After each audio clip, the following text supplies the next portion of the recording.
पंचकोश पढ़ रहे थे। पंचकोश में हमने 2 कोश तो कंप्लीट कर लिए थे, अन्नमय कोश और प्राणमय कोश। ठीक है, अब आज हम जाएंगे मनोमय कोश की तरफ।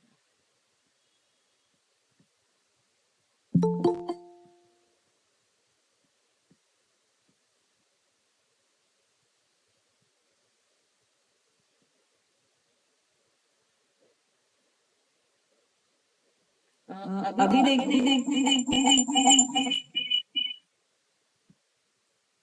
वॉइस सेकंड में क्लियर में नहीं थी ना?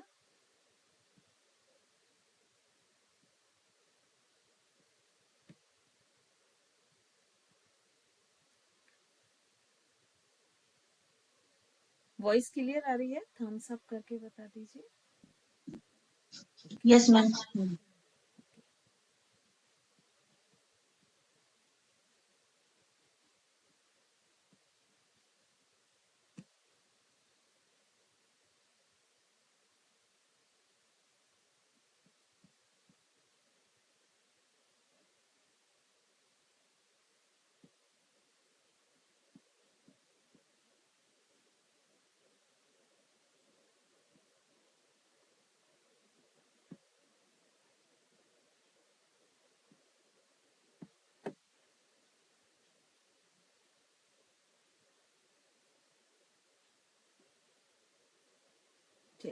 तो आज हम आते हैं मनोमय कोश पर। अब ये जो अन्नमय कोश और प्राणमय कोश था, ये तो बहुत सरल सरल था कि अन्नमय कोश है मतलब फिजिकल जो भी बॉडी स्ट्रक्चर है उस पर डिपेंड है। प्राणमय कोश है तो एनर्जी लेवल पर डिपेंड है। सारे प्राण इसमें पंच, मेन प्राण, पंच उपप्राण दोनों इसमें इंक्लूड है। लेकिन जब हम मनोमय कोश में आते हैं तो मनोमय कोश किसकी बात करता है? हेल्दी बॉडी की भी बात करता है और मेंटल हेल्थ की भी बात करता है। तो ये दोनों यदि हमें हेल्दी चाहिए है तो ये किससे रिलेटेड होगा? मनोमय कोश से। अगर अन्नमय कोश मान लीजिए कुछ बीमार है, ठीक है, तो जरूरी नहीं कि मेंटल भी आप बीमार रहें। अन्नमय कोश में कोई विकृति आने पर मनोमय कोश ओके रह सकता है। बट अगर मनोमय कोश में कोई प्रॉब्लम आती है, कोई डिजीज आती है, कोई बीमारी आती है, तो अन्नमय कोश भी उससे इफेक्टेड होता ही होता है। ठीक है, अब देखिए जैसे किसी की मान लीजिए मेंटल हेल्थ इशू होता है, किसी बच्चे में मान लीजिए थोड़ा सा जो उसका आईक्यू है वो कम है, मेंटल रिटायर्ड है, तो आप देखिए उसके फिजिकल एक्शन भी उनको उस तरह के रहते हैं। कई बार कुछ नहीं बोलता है लेकिन आप उसकी जो फिजिकल एक्टिविटीज हैं उसको देख के आप जज कर लेते हैं कि नहीं कुछ गड़बड़ है। तो मनोमय कोश ऐसा है कि अगर ये इफेक्टेड होता है तो इसके साथ प्राणमय और अन्नमय दोनों कोश इफेक्टेड होते ही होते हैं। अब ये जो मनोमय कोश है, तो मनोमय कोश के हिसाब से जो जनरल कॉन्सेप्ट होती है फिटनेस की, वो अगेन फिर वही है कि मतलब कुछ फिजिकल, मेंटल, स्पिरिचुअल, सोशल जो WHO के द्वारा दी गई है, वो चारों एस्पेक्ट जो है वो हेल्दी होने चाहिए। सिर्फ कोई बीमारी नहीं है उस व्यक्ति में तो उसको हम फिट नहीं मान सकते हैं। और ये जो अन्नमय कोश है इसको हम डाइट से, एक्सरसाइज से, इन सब से हम इनको बैलेंस कर सकते हैं या हेल्दी कर सकते हैं। वहीं पर जब हम मनोमय कोश की बात करते हैं तो इसमें हम प्राणायाम, मेडिटेशन, इससे इसे इम्प्रूव कर सकते हैं। अब मनोमय कोश में जब हम आते हैं तो आदि और व्याधि का जिक्र आता है। आदि मतलब वो बीमारियां जिनको हमने साइकोसोमेटिक डिसऑर्डर कहा था, कि जिनका रूट कॉज मन में है, मन में मतलब मनोमय कोश में है, और उसके जो सिम्टम्स हैं वो अन्नमय कोश में है, वो होती हैं आदि। और व्याधि वो होती हैं जो प्योरली अन्नमय कोश को बिलोंग करती है, या उसके इफेक्ट अन्नमय कोश पर ही दिखाई देते हैं। और ये साइकोसोमेटिक डिसऑर्डर 10 टाइप्स के होते हैं। आई थिंक ये हम पढ़ चुके हैं क्या, है ना? तो हम इसको थोड़ा स्किप करते हैं। यस, तो ये 10 टाइप के होते हैं। ये भी हम देख चुके हैं कि थॉट्स कैसे इफेक्टेड करता है हमारी सलाइवरी ग्लैंड्स को, है ना? तो ये थोड़ा सा रिपीटिशन है, तो स्लाइड जरूर मैं डिस्प्ले कर देती हूँ, बट ये सब हम देख चुके हैं कि जब भी हम कोई ऐसा फूड देखते हैं जो हमको बहुत पसंद है तो हमारे मुंह में पानी आ जाता है और हमारी सलाइवरी ग्लैंड्स जो हैं सलाइवा के सिक्रेशन को शुरू कर देती हैं। तो ये प्रूफ करता है कि हमारे जो ग्लैंड्स का सिक्रेशन है वो किससे इफेक्टेड होता है, थॉट प्रोसेस से इफेक्टेड होता है। तो ये जो थॉट प्रोसेस है, तो ये थॉट जो है वो एक तरह की प्योर एनर्जी है, जिसको हम जब हम सोचते हैं तो उसको हम रिलीज भी करते हैं और उसको हम रिसीव भी करते हैं। तो दोनों तरह की प्रोसेस लगातार हमारे अंदर ये चलती रहती है। और ये जो थॉट है ये बहुत सारे जैसे अगर हमने मान लीजिए कोई एक टाइप का थॉट की एनर्जी रिलीज की अपने पास से, तो क्या होगा कि ऐसा माना जाता है कि वो सेम टाइप की एनर्जीज को बंडल्स में बनाता है और वापस हमारे पास आ जाता है। तो यदि मान लीजिए मैं बहुत क्रोध में हूं और मैंने जब क्रोध में होंगी तो वही थॉट्स रिलीज होंगे, वही एनर्जी रिलीज होगी। तो वहां पर एक यूनिवर्स को हमने क्या मैसेज भेजा कि I am the centre of anger, मैं सेंटर हूं, मेरे पास सारा गुस्सा आओ। और यूनिवर्स ने वो एक थॉट को बंडल्स में कन्वर्ट करके मुझे भेज दिया। ठीक है, अब ये क्या होता है कि जब वो थॉट की एनर्जी हमने रिसीव की तो वो बॉडी में इलेक्ट्रोकेमिकल्स बनाती हैं। तो अब वो जो इलेक्ट्रोकेमिकल्स प्रोसेस होती है तो उसमें यदि पॉजिटिव है तो वो गुड केमिकल्स बनेंगे जो बॉडी के लिए सपोर्टिंग है, बॉडी की हेल्थ के लिए नेसेसरी है। लेकिन वहीं अगर वो थॉट्स नेगेटिव एनर्जी के साथ आ रहे हैं तो जब बॉडी में इलेक्ट्रोकेमिकल प्रोसेस होगी तो वो केमिकल्स प्रोड्यूस होंगे जो बॉडी को डैमेज करेंगे, बॉडी की हेल्थ को खराब करेंगे। तो ये जो इफेक्ट है ये हमारे सारे ऑर्गन पे दिखाई पड़ेगा। ये जो रिफ्लेक्स और फंक्शन का इफेक्ट है ये सब पे दिखाई पड़ेगा, और जो ऑर्गन वीक होंगे ऑलरेडी उन पर ये अधिक इफेक्ट दिखाई देगा और धीरे धीरे वो बीमार होते जाएंगे और उस ऑर्गन से रिलेटेड जो भी बीमारी होगी वो फिजिकल बॉडी को हो जाएगी। तो इस तरह से देखा जाए तो ये जितने भी नेगेटिव थॉट्स हैं ये हमें क्या करते हैं, बीमार करते हैं, हमारी हेल्थ को खराब करते हैं। इनको हम थॉट पॉल्यूशन भी कह सकते हैं।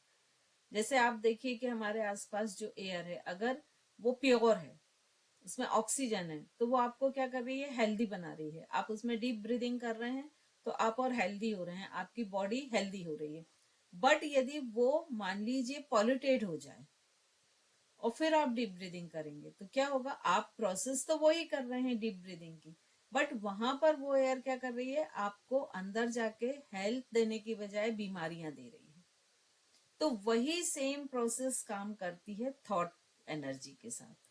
तो हमको ये बहुत अच्छे से ध्यान रखना चाहिए कि यदि पॉजिटिव थॉट्स हमारी हेल्थ को इम्प्रूव कर सकते हैं, हमारी बॉडी को हेल्दी बना सकते हैं, तो नेगेटिव थॉट हमारी हेल्थ को डाउन कर सकते हैं और हम बीमार हो सकते हैं। तो इस चीज को खास हमें ध्यान रखना चाहिए। ये इफेक्ट भी हम पढ़ चुके थे तो इसको मैं अब रिपीट नहीं कर रही हूँ, है ना। ये इफेक्ट हम देख चुके थे, आपको हम बता चुके हैं। तो बस एक बार मैं स्लाइड रिवाइज कर दे रही हूँ कि आपको एक बार रिवाइज हो जाए। ये येलो स्माइली बॉल आप हैं। आपने जैसे ही एक टाइगर को देखा तो आपके माइंड में क्या साइन आया, डेंजर। डेंजर खतरा जैसे ही साइन आया तो ये ब्रेन में कहा गया, एमिगडेला में गया। एमिगडेला एक सिक्योरिटी अलार्म सिस्टम क्रिएट करता है जो बॉडी को ये बताता है, सिग्नल भेजता है कि अभी आप खतरे में हैं। और इसने किसको, हाइपोथैलेमस को ये सिग्नल भेजा। हाइपोथैलेमस हमारे ब्रेन का मेन सिक्योरिटी सिस्टम है और इसने बॉडी को F3 मोड में डाल दिया, जिसको फाइट फ्लाइट और फ्रिज हम कहते हैं, इसे F3 मोड भी कहते हैं। जैसे ही F3 मोड एक्टिवेट हुआ तो एड्रिनल ग्लैंड से एड्रिनेलिन और कार्टिसोल दो हार्मोन सीक्रेट हमारी बॉडी में होना शुरू हो गए। और इन हार्मोन्स ने क्या किया कि हार्ट बीट को इंक्रीज किया, ब्रीदिंग को फास्ट किया, बीपी फास्ट किया। और कार्टिसोल ने स्ट्रेस हार्मोन्स क्रिएट किए जिससे हम हमारे अंदर क्रोध जागे और सेंट्रल ओबेसिटी को बढ़ाना शुरू किया। और उसका जब बार बार ये प्रोसेस होती गई तो नतीजा क्या हुआ कि diabetes, heart issue, hypertension, obesity, ये सारी चीजें शुरू हो गई। तो इस तरह से ये मोड काम करता है और ये हमेशा हमारी इम्यूनिटी को सप्रेस कर देता है। और जब इम्यूनिटी कंफ्यूज होती है तो या तो वो सरेंडर कर देती है, तो कैंसर जैसी डिजीज होती है, या कंफ्यूज हो जाती है इम्यूनिटी कि मैं क्या करूं, तो उसमें एलोपेशिया, सोराइसिस ऐसे प्रॉब्लम होते हैं, या ओवर एक्टिव हो जाती तो एलर्जीज होती हैं। फिर ये कुछ स्किन के कलर लिए गए हैं इमोशन के अकॉर्डिंग, कि जब हम इमोशन जो हमारे चेंज होते हैं, तो जो हम कल एक ऑरा की बात कर रहे थे ना, उसके भी कलर्स चेंज होते जाते हैं। तो ये सारी चीजें किससे रिलेटेड है? मनोमय कोश से। ठीक है, इसलिए हम, क्योंकि मनोमय कोश में जब इमोशन चेंज हुए तब उसका इफेक्ट किस पर आएगा? प्राणमय कोश पर, और वो हमारे ऑरा में। तो यहाँ पर कुछ दिए हैं जैसे एंगर, डर, है ना, और नेचुरल हमारा ये रहता है कलर। और जैसे जैसे हमारे शेम और बहुत सारे कॉन्फ्लिक्ट, डिप्रेशन, तो जैसे जैसे ये इमोशंस चेंज होते हैं वैसे वैसे ऑरा के कलर चेंज हो जाते हैं। और कल मैंने आपको बताया था कि ऑरा का फोटोग्राफ निकाल के उसको एनालिसिस करके व्यक्ति किस तरह का है, उसे क्या प्रॉब्लम हो सकती है, भविष्य में कौन सी बीमारियां हो सकती हैं, इस सबको देखा जाता है। फिर पॉजिटिव थिंकिंग, हम सब बोलते हैं कि पॉजिटिव थिंकिंग करना चाहिए, तो वो क्यों करना चाहिए? क्योंकि वो हमारी जो इथिकल वैल्यूज होती हैं उनको बढ़ाती हैं, हमारे अंदर हैप्पीनेस, जॉय और उत्साह, इन सब चीजों को वो बढ़ाती हैं, और हमारे ब्रेन को, हमारे माइंड को वो शांत करती है। अच्छा, यहाँ पर मैंने माइंड और ब्रेन दो शब्द बोले, तो आप में से कोई बताएगा कि क्या ये दो सेम है? माइंड और ब्रेन नहीं है, ठीक है। सेम तो नहीं इनमें क्या अंतर है? मैम। आई थिंक ब्रेन जो है लॉजिकल माइंड से कनेक्टेड है, और माइंड जो है मन से। बिल्कुल। और अगर हम मोटे तौर पे समझें तो क्या कह सकते हैं कि माइंड जो है वो फिजिकल है, उसको हम देख सकते हैं, टच कर सकते हैं, लेकिन ब्रेन जो है वो फिजिकल है, लेकिन माइंड टोटली एब्सल्यूट है, उसको हम ना देख सकते हैं ना टच करते, सिर्फ महसूस कर सकते हैं, जैसे कि हवा। ठीक है, तो ये दोनों में Thoughts basically is what we are saying. Mind में ही थॉट आते हैं। हाँ, mind will contain thoughts. हम्म, तो ये जो अगर हम पॉजिटिव थिंकिंग करते हैं तो वो हमारी पॉजिटिव एनर्जी को बूस्ट करेगा, तो हमारे बॉडी में जो केमिकल्स प्रोड्यूस होंगे, हमारी बॉडी की हीलिंग पावर बढ़ जाएगी, वहां पर रिपेयरिंग बहुत अच्छी तरह से होने लगेगी। तो ये सारी चीजें पॉजिटिव थिंकिंग के कारण होती हैं। स्ट्रेस का भी आई थिंक हम ये एग्जाम्पल आपको समझा चुके थे, कि जैसे मोबाइल में बैकग्राउंड में बहुत सारे चलते रहते हैं एप्स, तो हमको चाहिए कि हमको सारे को बाइंड अप करके अपनी एनर्जी को सेव करें। स्ट्रेस का भी आपको हम बता चुके थे, तो ये जस्ट एक बार आपको रिकॉल हो जाएगा, इसलिए मैंने ये स्लाइड इसमें रखी हुई है। और जब स्ट्रेस में होता है तो उसमें उसका सिंपैथेटिक और पैरासिम्पैथेटिक नर्वस सिस्टम अफेक्टेड होता है। तो स्ट्रेस की पोजीशन में क्या होगा कि आंखें बड़ी होंगी, खुली होंगी, ब्रीदिंग फास्ट होगी, हार्ट का पंप मतलब हार्ट बीट फास्ट हो जाएगी, उसका गट जो है वो इनएक्टिव हो जाएगा। और वहीं जब वो शांत पोजीशन में रहेगा तो उसका पैरासिम्पैथेटिक नर्वस सिस्टम एक्टिव रहेगा, और वहां पर उसकी आंखें नॉर्मल पोजीशन में रहेंगी, जो उसकी ब्रीदिंग है वो डीप रहेगी, स्लो रहेगी। जब वो स्ट्रेस में रहेगा तो उसकी फास्ट रहेंगी, लेकिन जिसको बोलते हैं ना शैलो ब्रीदिंग, उथली ब्रीदिंग, वैसी रहेंगी। हार्ट नॉर्मल रहेगा, गट्स एक्टिव रहेगा। प्लेसिबो इफेक्ट बता चुके थे आपको, है ना। जिससे क्या होता है कि प्लेसिबो इफेक्ट क्या होता है कि ये एक मान लीजिए कोई व्यक्ति रोज रात में एक नींद की टैबलेट लेके सोता है, फाइनली क्या होता है कि उसकी वो हैबिट हो जाती है कि वो बहुत लंबे समय से ले रहा है, वो बिना उसके नहीं सो सकता है, और वो हार्मफुल होती है। तो उस कंडीशन में क्या करते हैं कि सेम साइज की, सेम कलर की, सेम पैटर्न की कुछ शुगर की टैबलेट्स उसको दे देते हैं, और उसे यही बोला जाता है कि ये आपकी वही मेडिसिन है।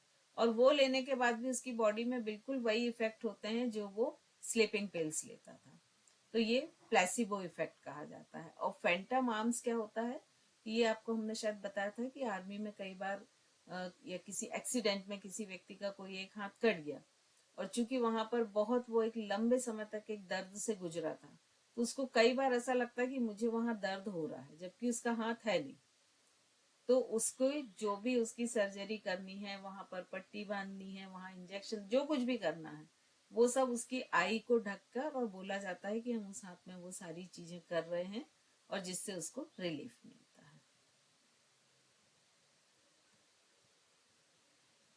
अब एक ये साइंटिस्ट है मोज़ारो इमोटो, किस किसने नाम सुना, थम्स अप करें।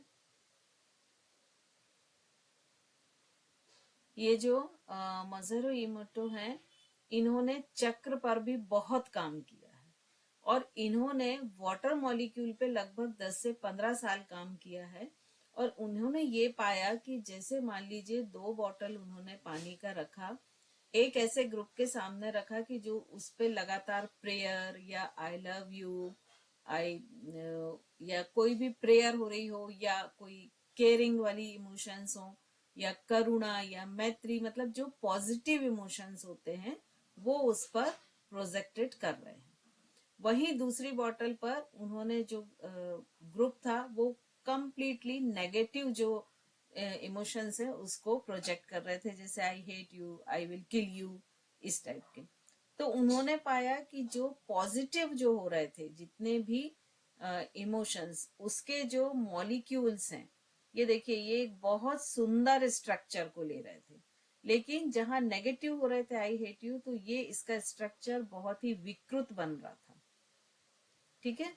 और आप इमेजिन कीजिए हमारी बॉडी में 70% पानी है, ये तो सभी को मालूम होगा आई थिंक। अब वो 70% को आप किस फॉर्म में रखना चाहते हैं, लव, थैंक यू या हेट यू। तो ये क्या डिपेंड करेगा कि आपकी थॉट प्रोसेस कैसी चल रही, क्योंकि जो आपकी थॉट प्रोसेस चल रही है, आप वही अपने बॉडी में जो आपका पानी है, वाटर है, उसको उस पर प्रोजेक्ट कर रहे हैं। ठीक है। तो ये आपके हाथ में है कि आप अपने शरीर के 70% जो आपका पोर्शन है उसे हीलअप कर रहे हैं, ग्रो कर रहे हैं, हेल्दी कर रहे हैं, या उसे आप अनहेल्दी कर रहे हैं, डाउन कर रहे हैं, ये आपके ऊपर है। तो अब जब भी कोई विचार आए तो एक बार जरूर इस चीज को सोचिएगा। और इन्होंने ऐसा दावा किया है कि केवल थॉट प्रोसेस के द्वारा, केवल प्रेयर को प्रोजेक्ट करके, एक नाली के जो पानी होता है उसको भी एक बिस्लरी बॉटल जैसे बॉटल में कन्वर्ट किया जा सकता है। ये उन्होंने इस तरह से प्रैक्टिकल्स किए हुए हैं।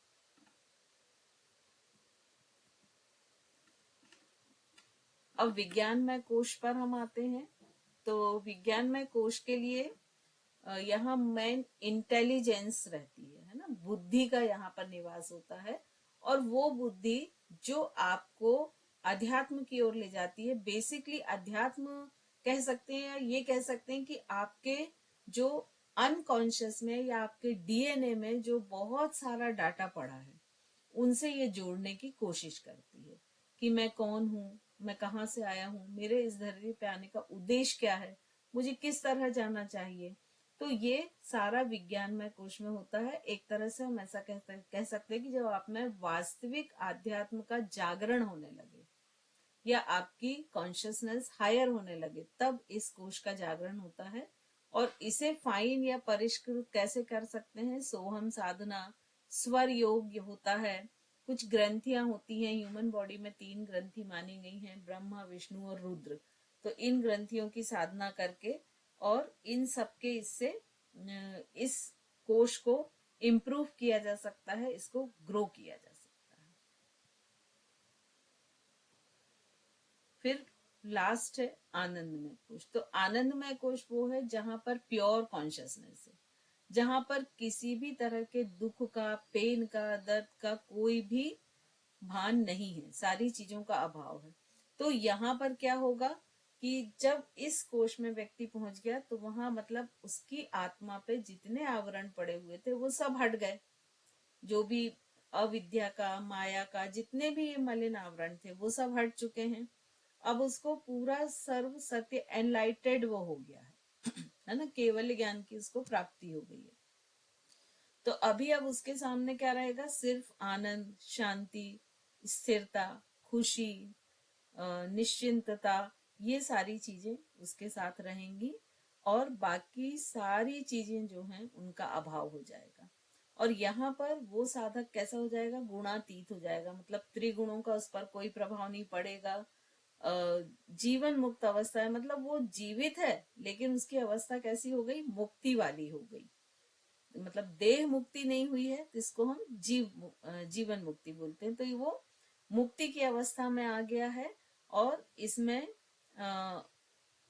तत्वमसी, सोहम, शिवोहम, अयात्मम ब्रह्म, इन सारी मतलब भगवान की उसको अनुभूति होने लगी है। ये आनंदमय कोश है। तो ये जो योग विज्ञान के हिसाब से यदि देखें तो ये 5 कोश हो गए बॉडी के, और इसमें अगर हम बाहर से अंदर की ओर चलें, मतलब अन्नमय कोश से आनंदमय कोश की जाए, तो हमारी यात्रा जो है वो स्थूल से सूक्ष्म की तरफ होती जाती है। या हम ऐसा कह सकते हैं कि हमारी यात्रा बाह्य जगत से अंदर की तरफ होती जाती है और हम विज्ञानमय कोश तक पहुंचते पहुंचते आध्यात्मिक यात्रा से जुड़ जाते हैं। ठीक है, तो जो सबसे भीतर की परत है वहां चूंकि आनंद है, तो हर व्यक्ति जो साधक होता है, योग साधक, वो चाहता है कि वो अंतिम कोश तक पहुंचे, क्योंकि यहाँ हम जितने व्यक्ति हैं हम सभी यही चाहते हैं ना कि हम आनंद में रहें, सुखी रहें, शांति रहे। अभी किसी से भी पूछेंगे तो कोई भी तो ऐसा नहीं होगा ना कि जो बोलेगा नहीं नहीं मैं तो चाहता हूँ कि दुख दर्द हो, है क्या? कोई तो थम्स अप करें, है ना? तो हम कोई भी नहीं चाहते हैं। तो जब योग साधक मान लीजिए थोड़ा सा आगे लेवल तक बढ़ गया तो उसमें तो ये जागरूकता और प्रबल हो गई कि हम चाहते तो हैं लेकिन हमको वो रास्ता नहीं मालूम है कि कैसे पॉसिबल है कि हमारे पास दुख दर्द आए ही ना, हम हमेशा खुश रहें। वो रास्ता नहीं मालूम है, लेकिन योग साधक को तो वो रास्ता भी मालूम हो गया। तो वो क्या करता है कि अपनी जो भी भौतिक शरीर है, जो भी अपनी ऊर्जा है, जो भी उसका मानसिक शरीर है, सबको वो अंदर के तरफ की यात्रा में कन्वर्ट कर लेता है। और अंदर के तरफ की यात्रा मतलब क्या, आनंदमय कोश की यात्रा।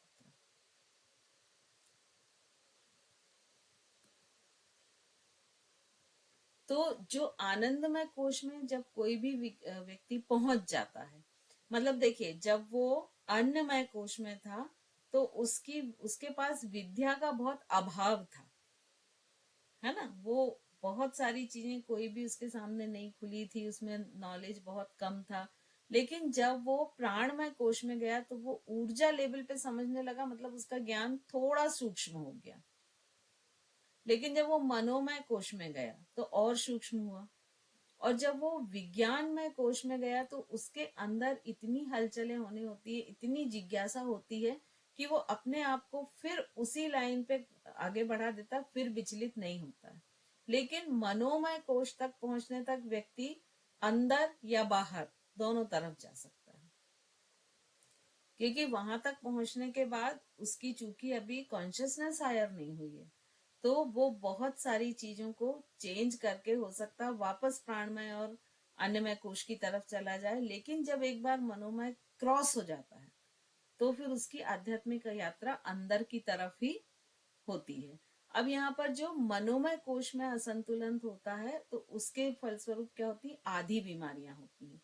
आधी मतलब होता है यहाँ आधी व्याधि, ठीक है? आधी मतलब साइको और व्याधि मतलब सोमेटिक, ठीक है?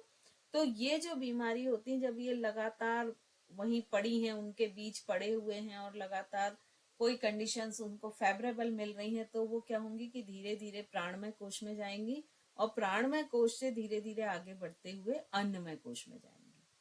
और जब अन्नमय कोश में उसके कुछ सिम्टम हमको दिखाई देंगे, प्राणमय तक तो हम बहुत निश्चिंत रहते हैं, जब अन्नमय कोश में उसके कुछ सिम्टम दिखाई देंगे, हमको कुछ प्रॉब्लम होगी, तब वो व्यक्ति डॉक्टर के पास जाएगा, कुछ टेस्ट होंगे और उस टेस्ट के डायग्नोसिस करके वो बताएगा डॉक्टर कि ये बीमारी है। तो ये जो बीमारी होती है, डॉक्टर मेडिसिन देगा, हो सकता है वो सिम्टम्स खत्म हो जाए और हम मान लेते हैं कि वो बीमारी खत्म हो गई, लेकिन एक्चुअल ऐसा होता नहीं है। वो सीड्स तो उसके मनोमय कोश में पड़े हुए हैं, मान लीजिए आपकी किसी भी व्यक्ति की वो बीमारी बिल्कुल ठीक हो गई, लेकिन उसको 2 साल बाद फिर वो फेवरेबल कंडीशंस मिल गई, तो वो बीज है तो वो फिर ग्रो हो जाएगी। जैसे कई बार होता है ना कि ठंड के कोई पौधे हैं, वो एज ए उसका कंद, उसका ट्यूब क्यारी में पड़ा हुआ है, तो वो शांत पड़ा रहता है, लेकिन जैसे ही ठंड का फेवरेबल कंडीशंस आती तो वो ग्रो अप होना शुरू कर देता है। तो बिल्कुल यहाँ पर ऐसा है। तो यहाँ पर जो शारीरिक रोग हैं वो व्याधि के रूप में होते हैं, और जो न्यूरोसिस होते हैं वो आदि के रूप में होते हैं। मतलब मेंटल जो प्रॉब्लम है वो आदि, और शारीरिक जो है वो व्याधि।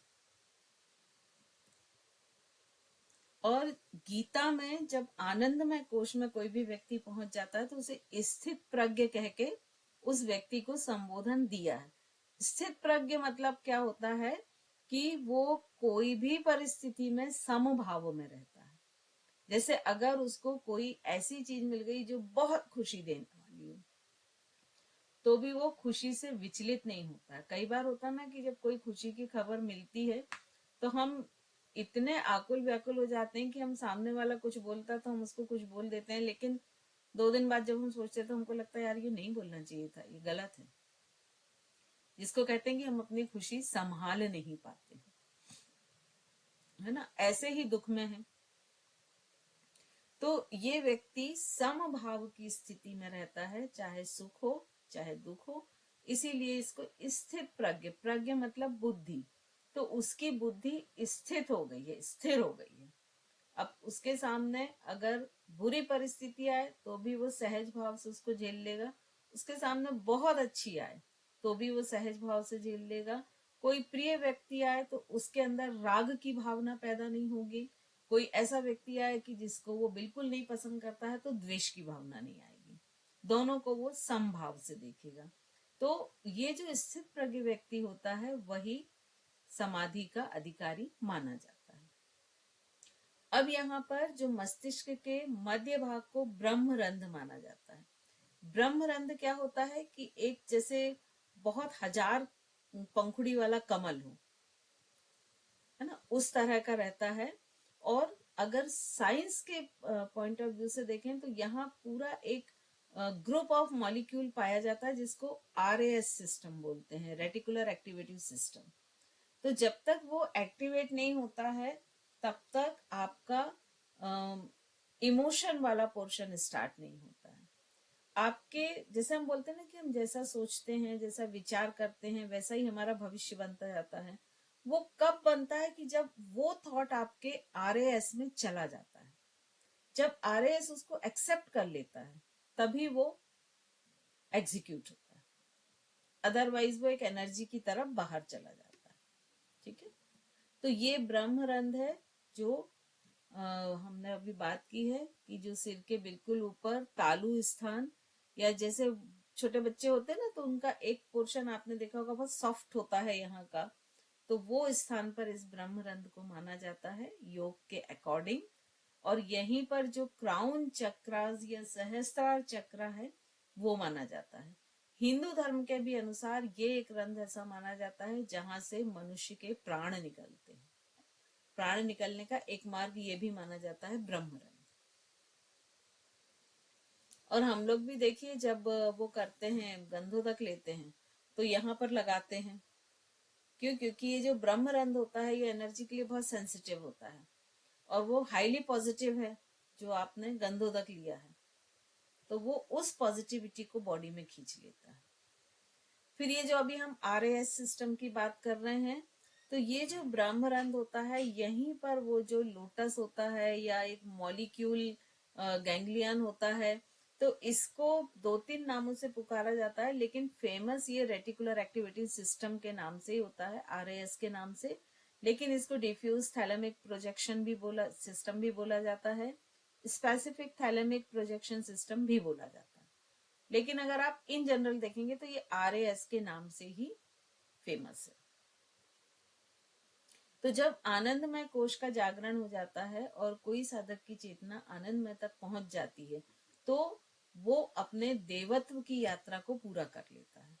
तो इसीलिए बोलते हैं कि योग में एक ऐसी विधा है कि जिसमें एक साधारण जो मानव चेतना को देव चेतना में कन्वर्ट कर सकती है उठा के। ये पूरा रेटिकुलर एक्टिविटी सिस्टम का जो है ये पिक्चर है, जो कि हमारे ब्रेन के सबसे ऊपरी वाले हिस्से में रहता है, और यहाँ पर किस तरह से वो काम करता है ये इस पिक्चर में बताया है। अब ये जो रेटिकुलर आरएएस होता है, ये क्या क्या काम करता है? शोर को फिल्टर करता है आसपास। बहुत कई बार आपने देखा है कि आप किसी काम को बहुत लगन से कर रहे हैं, आपकी बहुत हॉबी का है, बहुत लगन से, तो आप देखिए आपको आसपास का शोर नहीं सुनाई देता है, ऑटोमेटिक, है ना। इवन कई बार आप कोई बोलता है कि हम इतनी देर से ये बोल रहे हैं, आप सुन क्यों नहीं रहे हो? तो आप बोलते हैं अरे मैंने तो सुना ही नहीं, मैं इतना इस काम में मग्न था। तो ये फिल्टर कौन करता है? आरएएस करता है। फिर जितने भी मैसेजेस होते हैं जो आपके नींद के दौरान बाधा डाल सकते हैं या आपकी नींद को खराब कर सकते हैं, जब आप सोते हैं तब भी पॉसिबल हो सकता है आसपास शोर हो रहा हो या कोई ऐसे थॉट प्रोसेस चल रहे हो, आपको भी नहीं मालूम होता, तो उन सबको भी फिल्टर यही करता है। फिर ये सेरिब्रल कॉर्टेक्स को एक्टिव बना के रखता है और उसको एनर्जी देता रहता है और उसे जागृत करता रहता है, जिससे कोई भी विपरीत परिस्थिति यदि आती है तो आपका ब्रेन अलर्ट मोड में आकर उससे लड़ने में, उससे अपने आप को सुरक्षित करने में सक्षम हो सके। फिर ये भावनात्मक मतलब इमोशनल स्टिमुलेशंस करता है। फिर ये जो आरएएस है, ये ऐसा बोला जाता है ब्रेन में नए पार्ट बनते जा रहे हैं ड्यूरिंग इवोल्यूशंस। लेकिन ये जो आरएएस है, ये बिल्कुल जो एंशियंट ह्यूमंस थे, होमोसेपियंस थे, तब से भी ये लगातार ब्रेन में है।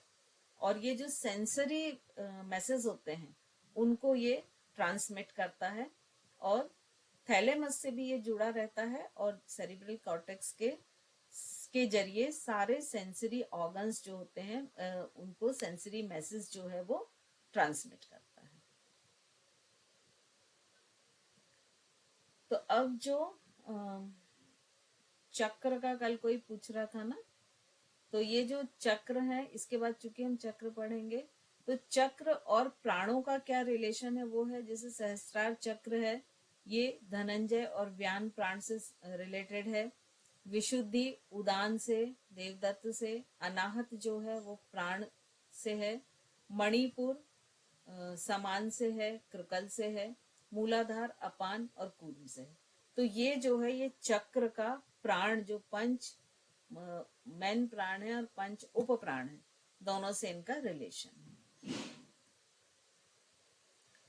अब जब ये पंच कोशों का शुद्धिकरण होता है, इनको डिटॉक्स किया जाता है, तो इससे क्या क्या फायदा होता है? यदि अन्नमय कोश को हम डिटॉक्स कर रहे हैं तो हेल्दी होगा, पूर्ण आयु मिलेगी, और एंटी एजिंग होता है ये।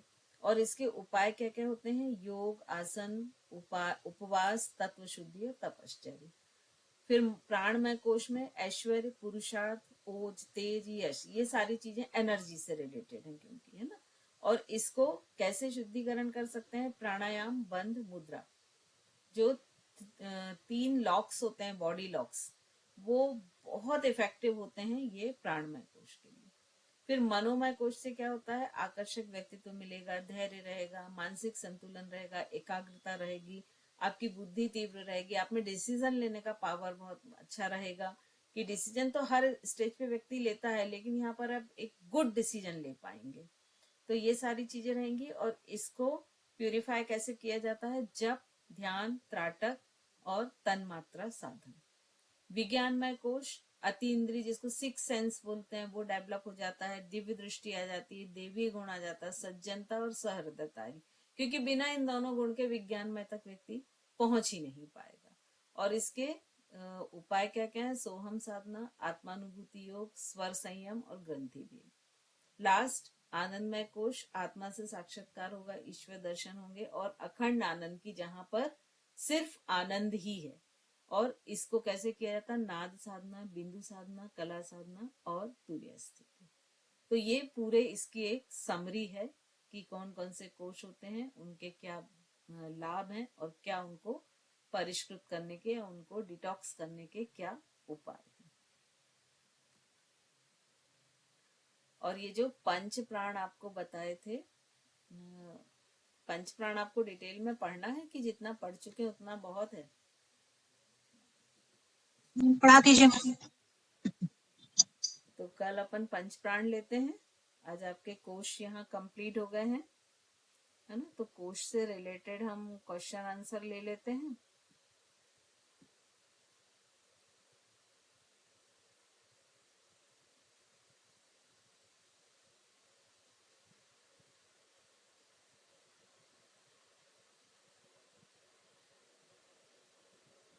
चलिए कोश से रिलेटेड हम ले लेते हैं क्वेश्चन आंसर। हैंड रेस कर लें जिनके भी क्वेश्चंस हो।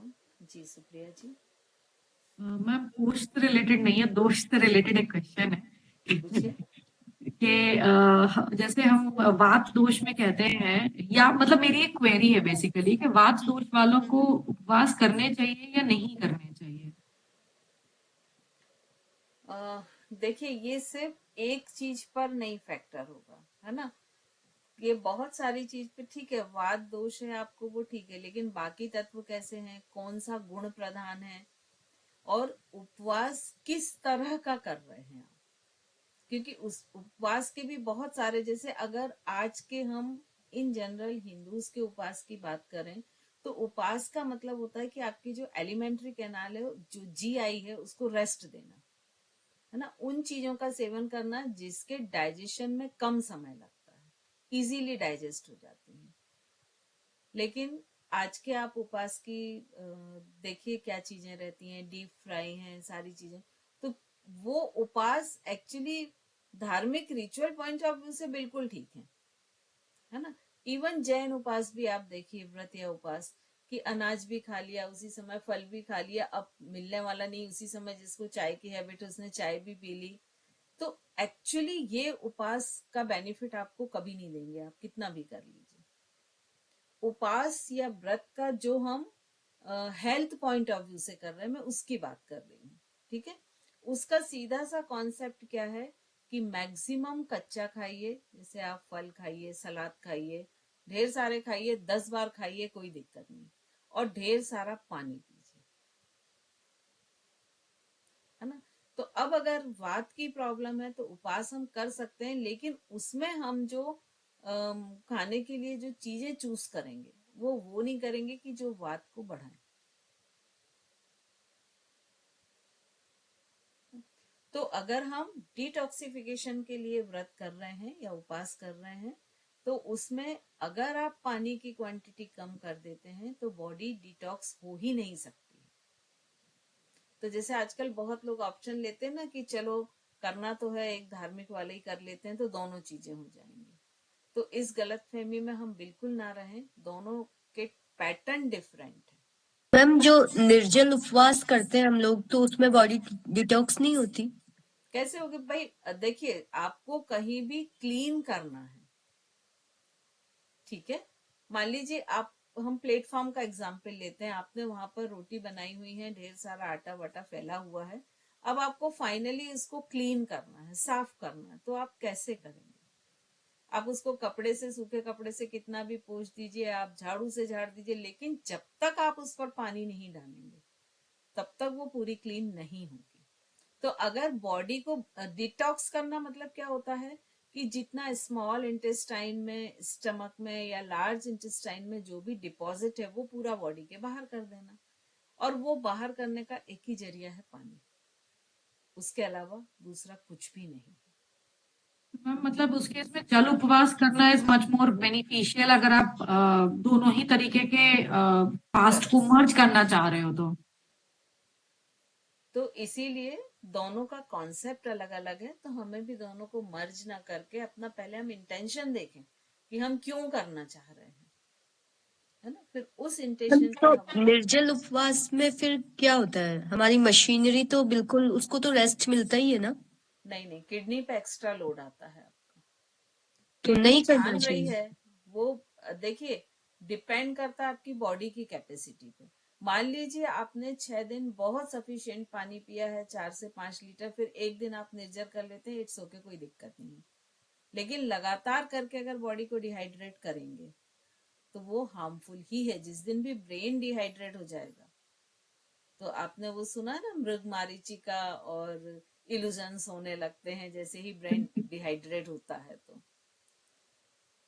आप में चिड़चिड़ापन आ जाएगा, इरिटेट होने लगेंगे, तो ये सारी चीजें शुरू हो जाती हैं। तो जब भी हम कोई भी व्रत उपास करें तो हम बहुत अपनी सूक्ष्म दृष्टि अपने भावों पर बनाकर रखें कि वो किस तरह के हो रहे हैं। हो सकता वो ऊपर दिखाने में हम वो भी ना यूज करें, क्योंकि हम ना ह्यूमंस बहुत चालाक तो बहुत है ना। जैसे ही लगता है ये सोच गड़बड़ है, चलो ये किसी को नहीं बताते, अपन ही सोच के खत्म कर देते हैं। तो वो उस पे आपको बहुत माइनर ऑब्जर्वेशन रखना पड़ेगा, और उससे ही आप कैलकुलेट कर पाओगे कि हाँ ये फास्टिंग सही जा रही कि नहीं जा रही। तो कोशिश करें कि हेल्थ फास्टिंग को आप उससे जोड़ लें। जैसे आपको लगता है कि भाई हमारे यहाँ तो पानी नहीं पीते हैं, ठीक है, हम पानी पी लेते हैं, आज हम प्रण लेते हैं कि आज हम दिन भर किसी की बुराई नहीं करेंगे, चाहे कुछ भी हो जाए। तो ऐसे आप सब्स्टिट्यूट लेके कर सकते हैं। और मेंटल फास्टिंग करना बहुत टफ है, फिजिकली बड़ा इजी हो जाता है ना। आप एक दिन का सोच के देखें कि आज हम किसी की भी बुराई नहीं करेंगे या शिकायत नहीं करेंगे, 24 घंटे निकालना मुश्किल हो जाएगा। तो डिपेंड करता है। लेकिन अगर आप इस तरह का फास्टिंग करते हैं कि आप कच्चा मटेरियल बहुत ले रहे हैं, पानी बहुत ले रहे हैं, साथ में मेंटल इस तरह की फास्टिंग कर रहे हैं, तो डेफिनेटली आप फिजिकल मेंटल दोनों लेवल पे डिटॉक्स होते हैं।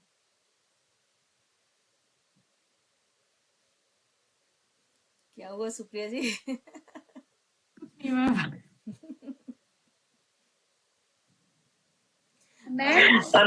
तो ये होता है कि हमें बुराई करनी नहीं है, एक ये है कि हम अपने आप को रोक रहे हैं लेकिन माइंड में आ रही है, फिर कैसे डिटॉक्सिंग होगी? देखिए क्या होता है कि एकदम से हम 8वीं सीढ़ी पे नहीं चढ़ सकते।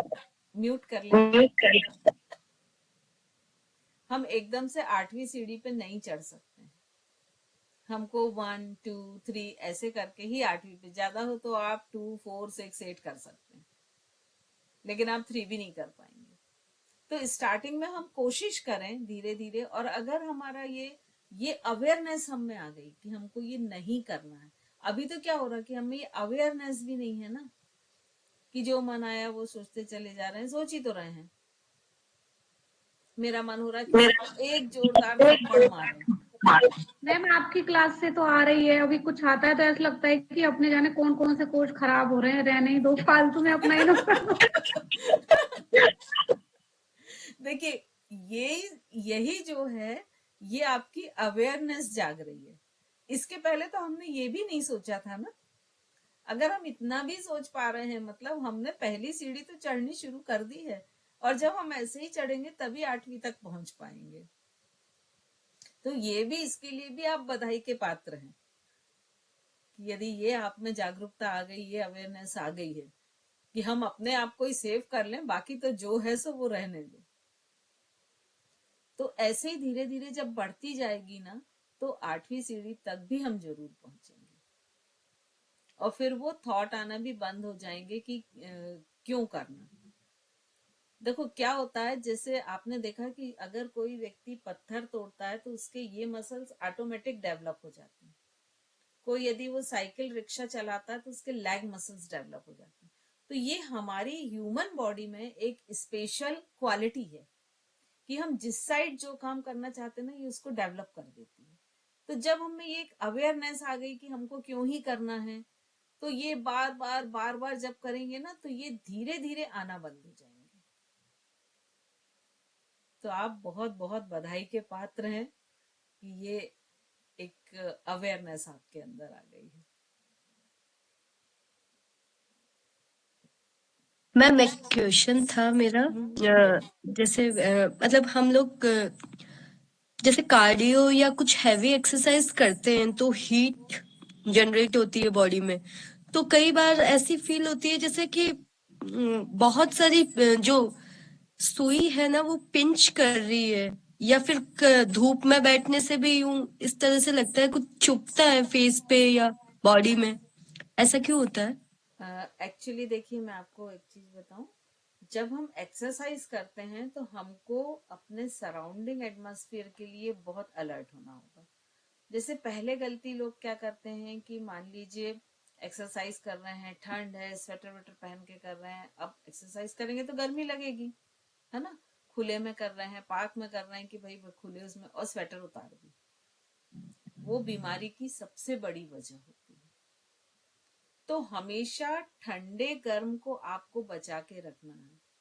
आपकी जो स्वेटिंग होती है उस पर डायरेक्ट ठंडी हवा नहीं लगनी चाहिए, क्योंकि स्वेटिंग क्यों हो रही है, आपकी बॉडी गर्म हो रही है ना। स्वेटिंग का प्रोसेस ही है ना कि वो आपकी बॉडी के टेम्परेचर को मेंटेन करने के लिए स्वेटिंग होती है, कि एक पर्टिकुलर टेम्परेचर से अधिक टेम्परेचर ना बढ़ पाए आपकी बॉडी का। जैसे फीवर आता है तो होता ना कि स्वेटिंग आई तो वो फीवर ऑटोमेटिक कम हो जाता है। तो इसका मतलब आपकी बॉडी हीट पे है, और अगर आप उस पर ठंडी हवा लग रही है तो वो आपके लिए सबसे अधिक हार्मफुल है। इसीलिए जो योग में हमेशा कहते हैं ना कि पहले वार्म अप करो, गर्म करो बॉडी को, फिर योग करो, फिर कूल डाउन करो। तो अगर नहीं ये मैम, प्रोसेस, जैसे मुझे पर्सनली प्रॉब्लम है कि जैसे तेज धूप होती है तो मुझे ये फील होता है जैसे मुझे पिंचेस हो रही हो, वो आपको या फिर एलर्जी होगी, वो आपको एलर्जी होगी, हाँ, सन मुझे एलर्जी है, काफी लोगों काफी को चीजों होती से एलर्जी तो है। है। हाँ, तो वो तो आपकी शायद एलर्जी होगी, है ना, इसके अच्छा। कारण आपको लगता है। बस मैम मुझे भी ऐसा ही होता है, अगर मैं कुछ हैवी एक्सरसाइज करती हूँ तो मेरा भी हेडेक होने लग जाता है, लेकिन मैं जब हैवी एक्सरसाइज के बाद प्राणायाम या फिर मेडिटेशन कुछ करती हूँ तो वो हेडेक गायब हो जाता है। ऐसा हाँ, देखिए, होता वो ये आपको मेरे साथ क्यों भी हो यही रहा है, चीज हो रही है। मैं वो आपको एक थोड़ी चीज सी देर बताती के हूँ। लिए होता है वो। आपने जैसे भुजंगासन किया, अपर बॉडी को ऊपर किया तो आपको हेडेक होने लगेगा। अगर आपने शीर्षासन, सर्वांगासन किया, अपर बॉडी को नीचे किया तो हेडेक होने लगेगा। ठीक है। रीजन क्या है कि आपका जो ब्रेन है, जैसे मान लीजिए आप जो भी 20 साल, 25 साल, 30 साल जो भी है, अब आपने 30 साल के बाद योग शुरू किया, हम ऐसा मान के चलते हैं। 30 साल तक हमारा ब्रेन एक पर्टिकुलर ब्लड के प्रेशर का आदी रहा है। अब जब हम योग करते हैं तो वो ब्रेन में इंक्रीज होता है प्रेशर, तो वही रीजन होता है कि वो हेडेक क्रिएट करता है। और जैसे ही आपने जैसे प्राणायाम किया या कूल डाउन के लिए कुछ भी किया तो वो प्रेशर रिलीज हो गया, तो हेडेक बंद हो गया। तो आपको कोशिश ये करनी चाहिए कि पहले आप अपने ब्रेन के स्ट्रेंथ को बढ़ाएं, क्योंकि यही कारण होता है कि कई बार जो होता है ना कि लोगों का कि ब्लड क्लॉटिंग हो गई, या कोई वेसल जो है वो रैप्चर हो गई, तो वो सब रीजन यही होता है। क्योंकि क्या होता है कि ग्रेजुअली बढ़ना चाहिए हमेशा, और लोगों को क्या होता है कि इन जनरल जोश आता है कि एक दिन में ही मैं तो पूरा किले फतेह कर लूंगा, तो वो हमेशा हार्मफुल होती है। जैसे मैं क्लासेस जब शुरू करती हूँ तो अगर 1 घंटे की क्लास है तो उसमें हो सकता है 30 से 35 मिनट में सिर्फ उनको बताऊं और मात्र 20 से 25 मिनट एक्सरसाइज कराऊं स्टार्टिंग में। फिर धीरे धीरे उसको 30-30 करती हूँ, फिर धीरे धीरे उसको 40 और 20 करती हूँ। तो ऐसा करीब 1 हफ्ते 2 हफ्ते में वो मैनेज हो पाता कि पूरा 1 घंटे को। तो ग्रेजुअली कोई भी चीज बढ़नी चाहिए।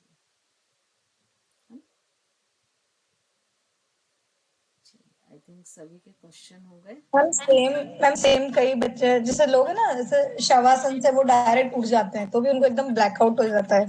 जैसे कई बार उनको बोलो कि करवट उठो, आराम से उठो, थोड़ा रेस्ट करके, बट वो एकदम से बैठ जाएंगे, फिर वो पूरा एक्चुअली ब्लैकआउट हो जाता है एकदम। मॉर्निंग में भी आपको नहीं उठना चाहिए।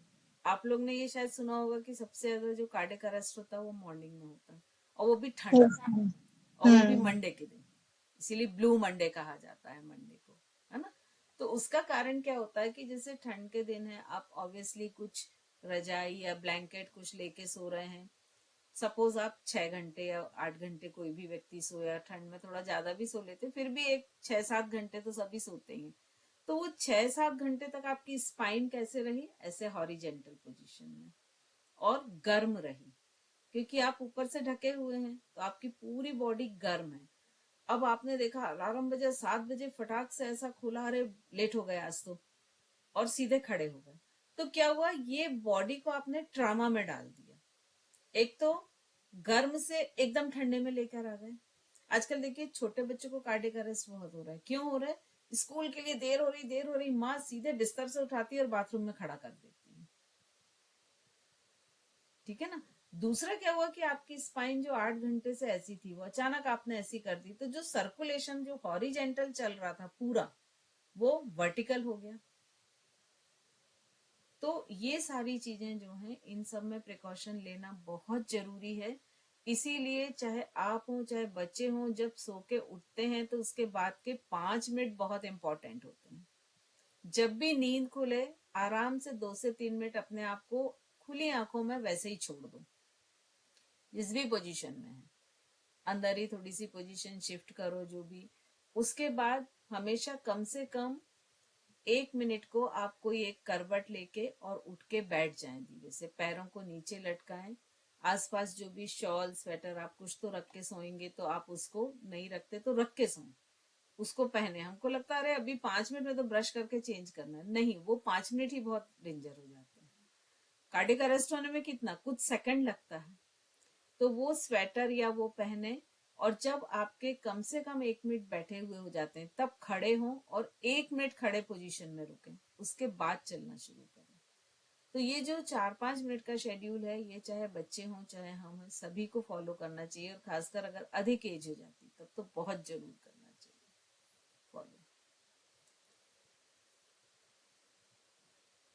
मैम जैसे आपने थॉट प्रोसेस के लिए बोला था ना कि ये तो मतलब दबे हुए बीज हैं कि कभी भी हमें सिचुएशन मिली और हो गए। तो अब जैसे अगर मैं अपना एग्जांपल लूं कि मुझे पेन है कि इतने साल पहले था, तो मैं तो कभी याद तो किया नहीं पेन को, बट वो अपने आप आया। या फिर अब जब आ गया है और मुझे पता है कि पहले भी हुआ है और ठीक भी हुआ है, बट अभी जैसे कभी कभी क्योंकि मैं ऑलरेडी थोड़ा सा अवेयर हूँ कि पॉजिटिव हमको रहना है, इस तरह के थॉट, बट कभी ना कभी वो मन में ऐसा थॉट आ जाते हैं कि ये दर्द वापस आया, इस बार ठीक होगा कि नहीं होगा। तो मैम वो भी हमें नेगेटिव इफेक्ट्स देते हैं, देखिए क्योंकि जब वो हम कभी लोग कभी आते हैं, हमेशा नहीं। हाँ मेडिटेशन एनएलपी वगैरह का कराते हैं, तो हम हम्म लोग बीमारी को भी अवॉइड कर, नाम लेने अवॉइड करते हैं। जैसे देखिए, जब भी हम बोलेंगे ना कि एंटी वॉर चीजें करनी है, तो हम बोल क्या रहे हैं, एंटी वार। लेकिन आपके सामने क्या विजुअलाइज हो रहा है, आप बताएं। वॉर, ऑब्वियसली वार का, वार की जो पोजीशंस होती हैं, पोजीशन में। तो यहाँ पे एग्जैक्ट वर्ड क्या होना चाहिए, पीस। अब आप हम्म पीस देख सोचिए तो आपके में क्या इमेज बनेंगे। तो हमारा जो पूरा ब्रेन है ना, वो इमेजेस पे काम करता है। तो जो भी हम शब्द बोलते हैं उसकी क्या इमेज बन रही है, उसके लिए हमको बहुत अलर्ट होना चाहिए और वही शब्द लेना चाहिए जो राइट इमेज बनाए। जैसे हम भगवान से भी कैसे मांगते हैं, भगवान बस ये ना हो, भगवान बस बीमार बस ना हो। तो आप बीमार शब्द बोल रहे हैं तो बीमार आपके आगे पे क्या इमेज क्रिएट हो रही है। हम ये नहीं मांगते कि मैं हेल्दी रहूं, इन जनरल बात कर रही, जो लोग अवेयर हैं वो ठीक है, लेकिन इन जनरल यही होता है ना।